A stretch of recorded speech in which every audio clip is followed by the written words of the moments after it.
सीएसईटी के बहुत से बच्चे को मैंने देखा है कि वो एग्जाम में लीगल रीजनिंग वाला चैप्टर छोड़ के जाते हैं, जो कि आपका लीगल एप्टीट्यूड का एक चैप्टर है।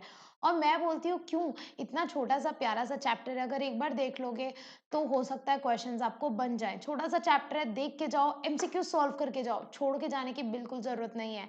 राइट, इसीलिए आज की क्लास में हम लोग करेंगे हमारे लीगल रीजनिंग वाले चैप्टर के एमसीक्यू सॉल्व। बहुत सारे मैगजीम्स आपकी ये वाला वीडियो देख करके कंप्लीट होने वाले हैं एमसीक्यू सीरीज में ही। राइट, हमने लीगल एप्टीट्यूड के बाकी सारे चैप्टर्स के एमसीक्यू सीरीज डिस्कस कर लिए हैं। अगर आपने वो वीडियोस नहीं देखे हैं तो जा करके देख लीजिए। Day 1 and day 2 Indian contract act का था, डे 3 एंड 4 कॉन्स्टिट्यूशन का था, day 5 and 6 was for CS legislation, 7 and 8 was for company law and 9 and 10 was for law of torts. तो आज का day 11 and 12 is for legal reasoning. तो आज के इस वीडियो से हमारा लीगल एप्टीट्यूड वाला पोर्शन पूरा कंप्लीट हो जाएगा, उसके सारे एमसीक्यूज। एंड उसके बाद जो नेक्स्ट के वीडियोस रहेंगे डे 13 से लेकर डे 21 तक, वो रहेंगे हमारे लॉजिकल रीजनिंग के वीडियोस। तो do watch all the MCQ series to master your legal aptitude and logical reasoning and to complete your preparation 100%। चलिए इसी के साथ आज का वीडियो स्टार्ट करते हैं। सो लीगल रीजनिंग का डे 11 का पहला क्वेश्चन आपके स्क्रीन के ऊपर ये रहा, and the question is ab initio means. Ab initio का क्या मतलब होता है? The option is from the beginning, from the antecedent to consequent, mixed action, all of the above. ये बहुत ही ज्यादा इजी है, इसको तो हमने कॉन्ट्रैक्ट एक्ट में भी पढ़ा है कि अब इनिशियो का मतलब होता है from the very beginning, from the very starting. जैसे हमने पढ़ा है ना, कोई कॉन्ट्रैक्ट को अगर वॉइड एब इनिशियो बोला जाता है तो इसका मतलब ये है कि it is void from the very beginning, वो कभी वैलिड था ही नहीं। तो अब इनिशियो का मतलब होता है from the very beginning, it is a Latin term. तो इसका आंसर होगा option number A. Next question, question number 2, which of the following maxim means according to value? Ad hoc, ad idem, ad valorem, actus reus. इनमें से किसका मतलब according to value होता है? तो let me tell you, there is a maxim which is known as ad valorem. Ad valorem का मतलब होता है अकॉर्डिंग टू वैल्यू, जितनी वैल्यू होगी उस हिसाब से। जनरली एड वैलोरम टैक्सेस के मैटर में डिस्कस किया जाता है, टैक्सेस के मैटर में कंसिडर किया जाता है। जैसे एड वैलोरम टैक्स बोलते हैं, तो what do you mean bye ad valorem tax? कि टैक्स अकॉर्डिंग टू वैल्यू लगाया जाएगा। कि फॉर एग्जाम्पल अगर ये 10 रुपए का सामान है तो इसमें टैक्स कम लगेगा, अगर ये 10,000 का सामान है तो इसमें टैक्स ज्यादा लगेगा। मतलब अकॉर्डिंग टू वैल्यू। तो एड वैलोरम का मतलब होता है अकॉर्डिंग टू वैल्यू। तो इसका करेक्ट आंसर होगा ऑप्शन नंबर सी। अब आप लोग बोलेंगे मैम एड हॉक का मतलब क्या होता है?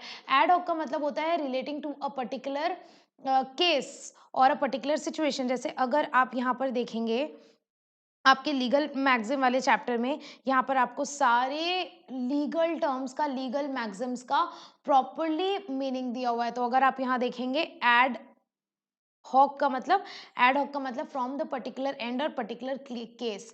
ठीक है, तो ये हो गया हमारा एड हॉक। उसके बाद अगर हम एड आइटम की बात करें तो एड आइटम का मतलब होता है at the same point in the same sense.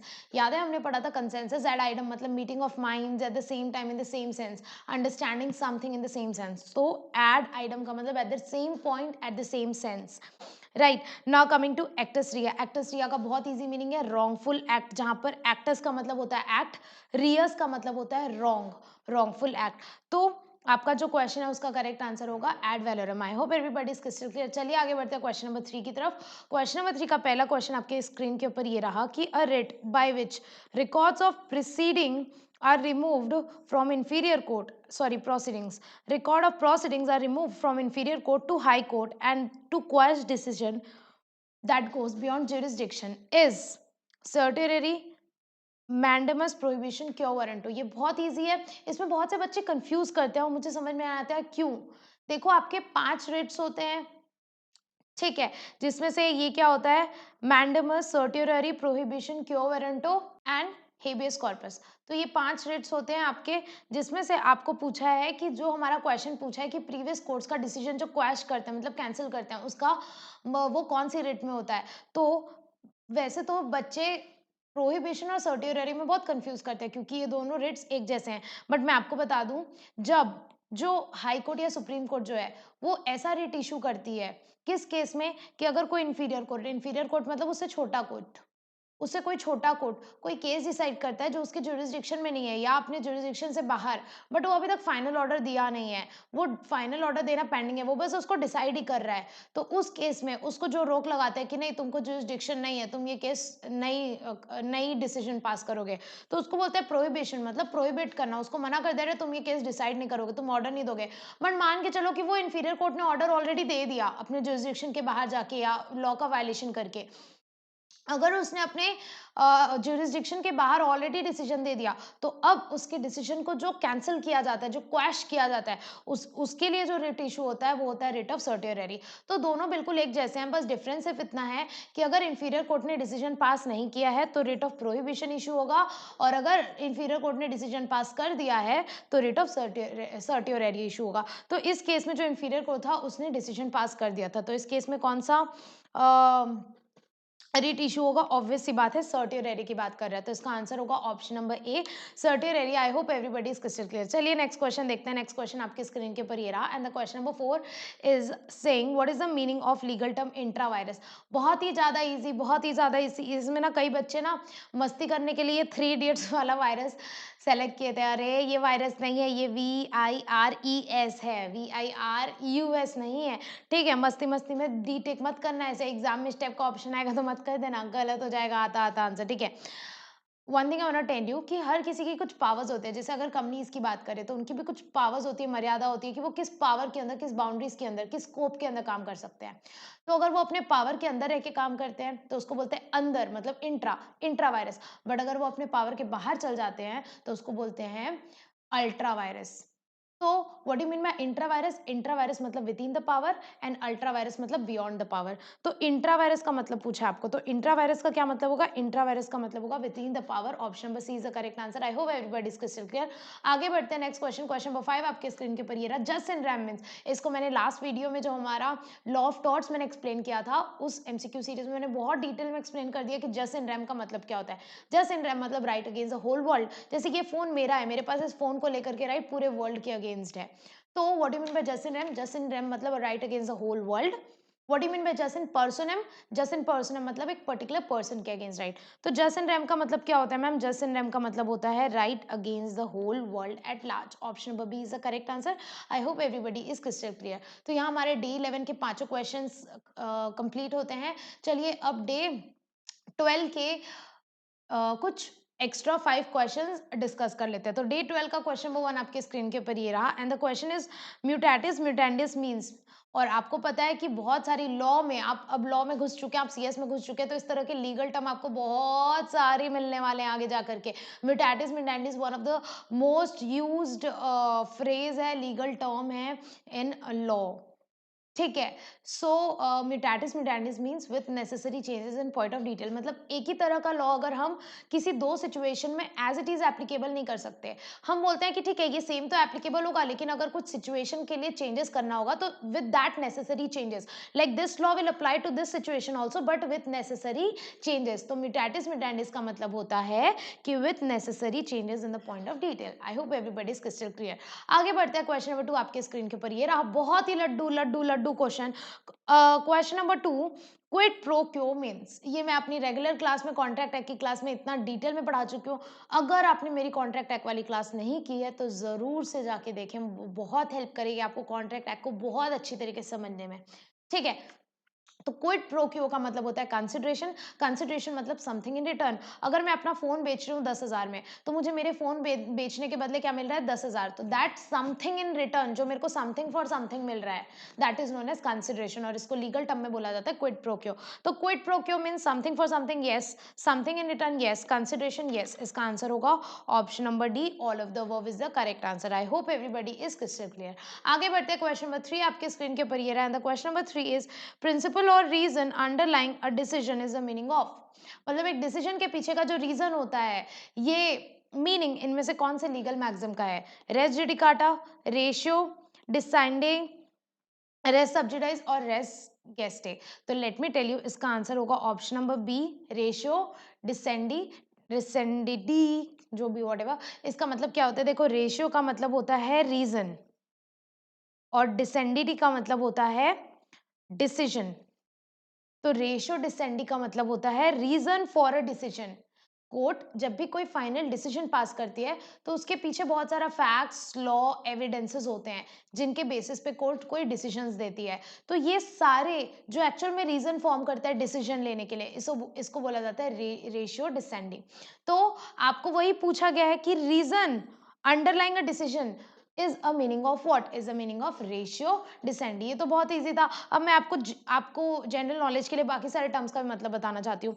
Race judicata बहुत ही फेमस टर्म है। रेस जुडिकाटा का मतलब होता है कि अगर कोर्ट ने कोई मैटर डिसाइड किया, कोई डिसीजन दिया, तो it will be binding on us. अब हम उसी मैटर को लेकर के, सेम मैटर को लेकर के किसी दूसरे कोर्ट को या उसी कोर्ट को दोबारा से नहीं जा सकते। It will not entertain such complaint. Why? Because court का भी एक लिमिटेशन होता है, एक प्रोसेस का एंडिंग होता है। ऐसे तो बार बार हम सेम मैटर को लेके उस कोर्ट में या दूसरे कोर्ट में बार बार केस करते रहेंगे। तो उसको एंड करने के लिए टर्म आया रेस जुडिकाटा, विच मीन्स कि अगर एक मैटर को लेके ऑलरेडी कोर्ट ने डिसीजन दे चुका है तो वो आपको एक्सेप्ट करना पड़ेगा। आप उसी सेम मैटर को लेके दोबारा से लिटिगेशन चालू नहीं कर सकते अनलेस एंड अंटिल आप हायर कोर्ट में अपील फाइल करें। ठीक है, तो ये होता है रेस जुडिकाटा का मतलब। What do you mean by res sub judice? Res sub judice का मतलब होता है कि अगर आपने किसी मैटर को लेकर के किसी कोर्ट में केस फाइल किया एंड वो अभी भी पेंडिंग है, तो आप उसी मैटर को लेकर के दूसरे कोर्ट में अगर केस फाइल करेंगे तो वो दूसरी वाली कोर्ट आपका केस एंटरटेन नहीं करेगी, आपका ट्रायल चालू नहीं करेगी। Why? Because that matter is already pending on another court. So this is meant by res sub judice. और रेस गेस्टे का क्या मतलब होता है? रेस गेस्टे का मतलब होता है कि अगर कोई केस को लेकर के कोई फैक्ट्स है, तो उससे रिलेटेड बाकी सारे फैक्ट्स एंड सर्कमस्टेंसेस, बाकी सारे फैक्ट्स एंड एविडेंसेस, वो सब भी इंपॉर्टेंट होंगे हमारे लिए उस केस को डिसाइड करने के लिए, राइट? देखिए, अगर आप यहाँ पर देखेंगे तो आपके बुक में ये सारे टर्म्स का मतलब दिया हुआ है। रेस गेस्टे का मतलब facts which are relevant to a case are admissible as evidence. एक फैक्ट है, उससे रिलेटेड जो भी रिलेवेंट फैक्ट्स और एविडेंसेस होंगे, that will be admissible as an evidence in the court of law for deciding a case, right? सो ये मतलब होता है इन तीनों टर्म्स का। This was for the general knowledge. और आपको पता है कि रीजन अंडर अ डिसीजन का मतलब क्या होता है? उसका मतलब होता है ratio decidendi. With this we are done with question number 3। Next question is question number 4। Question number 4 आपकी स्क्रीन के ऊपर ये रहा। ये थोड़ा बड़ा है, बट यहाँ पर आपको एक लीगल प्रिंसिपल दिया जाएगा और कुछ सिचुएशन दिया जाएगा। उसके बाद 4 ऑप्शन आपको बताना रहेगा, चारों में से कौन सा करेक्ट है। तो 4 सिचुएशन दिया हुआ है। सॉरी, आपको सबसे पहले एक लीगल प्रिंसिपल दिया हुआ है कि all citizen shall have the right to freedom of speech and expression under article 19 and it is a fundamental right. हमारे पास क्या है? Freedom of speech and expression है सिटीजन के पास, and this is a fundamental right. अब आपको एक सिचुएशन दिया हुआ है कि mister Sinha, a famous English writer orator, criticized another novelist, Mr. Rahul, stating that the novel of Rahul is indecent. His mind is impure. He is loose character. यहाँ पर क्या हो रहा है? एक बंदा मिस्टर सिन्हा, उसने दूसरे नॉवलिस्ट मिस्टर राहुल के बारे में उल्टा सीधा बोल रहा है। उनको बोल रहा है कि ये जो राहुल है ये इरेशनल है, ये अच्छी नॉवल नहीं लिखता है, इनडिसेंट नॉवल लिखता है, इसको डिसेंट नॉवल लिखनी चाहिए, उसका कैरेक्टर ही गंदा है, ऐसा वैसा बोला। अब decide if mister Rahul can be sued for defamation. यहाँ मिस्टर राहुल नहीं होगा, यहाँ मिस्टर सिन्हा होना चाहिए। Decide if mister Sinha can be sued for defamation, मतलब मिस्टर राहुल के बारे में इतना उल्टा सीधा बोल दिया। अब क्या मिस्टर राहुल मिस्टर सिन्हा के अगेंस्ट केस कर सकते हैं कि इसने मेरा नाम बदनाम किया, इसने मेरी रेपुटेशन खराब किया, डिफेमेशन का? तो 4 ऑप्शन है। He is not liable because he is just expressing his personal view. दूसरा option is liable to be sued because his statement was not true and with a malified intention. He cannot be liable because he has fundamental right to speech and expression, none of the above. तो देखो, I want to tell you कि भले ही उनके पास fundamental right है, although he has a right to speak, but it doesn't mean कि वो किसी के बारे में किसी की reputation खराब कर सकते हैं, किसी के बारे में गलत बोल सकते हैं। No, you have freedom of speech and expression, but it is not absolute. That is, उसके ऊपर reasonable restrictions लगाए जा सकते हैं। आप अपना freedom गलत पर्पस के लिए, गलत इंटेंशन के लिए मिसयूज नहीं कर सकते। आपको फ्रीडम दिया गया है तो आप उसका सही तरीके से यूज करें। आपको फ्रीडम ऑफ स्पीच दिया गया है, इसका मतलब ये नहीं है कि आप किसी की रेपुटेशन खराब करेंगे। तो यहाँ बिल्कुल मिस्टर सिन्हा के अगेंस्ट केस कर सकते हैं, वो लाइबल होंगे।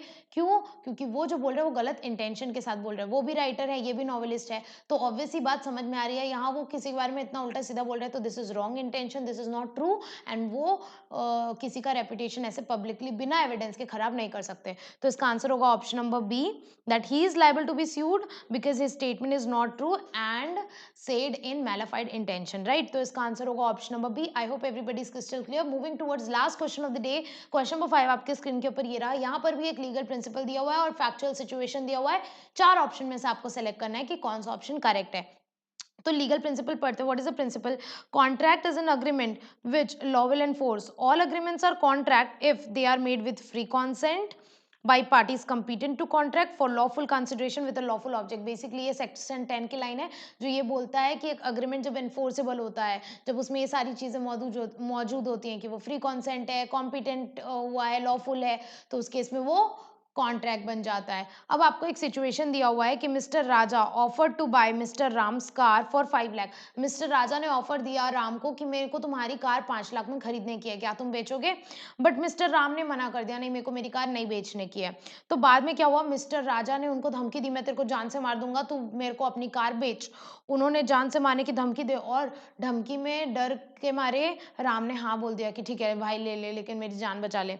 तो mister Ram subsequently rescinded the contract और बाद में मिस्टर राम ने कॉन्ट्रैक्ट को कैंसिल कर दिया और बाद में कार बेचने से मना कर दिया.